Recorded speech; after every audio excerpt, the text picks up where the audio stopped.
Nüüd on see mõnus 1,5 tundi A-terminalis oodata. Tänane auto peaks olema teoreetiliselt korralikum kui eelmine kord, et seekord äkki läheb mugavamalt veits, vaatame.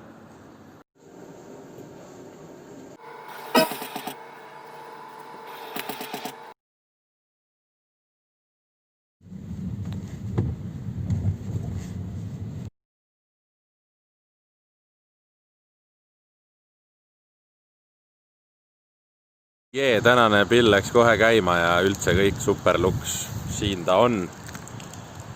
Väga normaalne. Tundub suht võitja, vähemalt esmapilgul.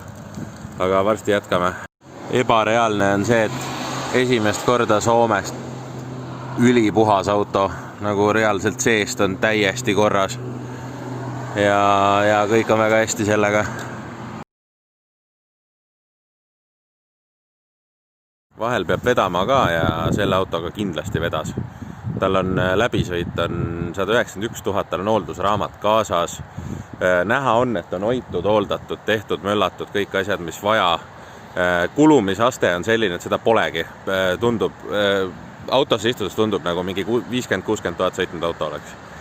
Ja hammasrihm vahetatud 30 000 tagasi. Ja nii edasi ja nii edasi. No siin ainult head ongi. Aga täitsa päriselt kohe.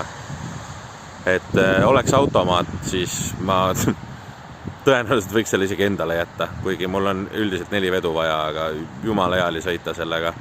Kütuse kulu maanteel oli mingisugune 5,5, aga ma sõitsin suht 120-ga, ehk siis nagu mingi 95-ga sõites, ma arvan, et see võtab mingi 4,5 liitrit 100-le. Tore väga äge. Paneme edasi.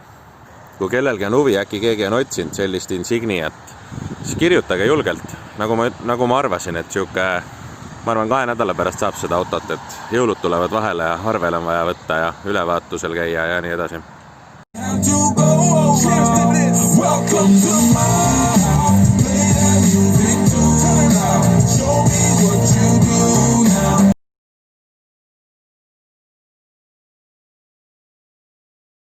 Nii, kell on 1:31 ja reis on tänaseks läbi. Olen kohal Tartus kodus. 880 kilomeetrit, 23 tundi. Ausalt öeldes päris korralik väsimus on peal. Aga nii see käib ja seekord oli ausalt öeldes väga luks kõik. Et varsti jälle.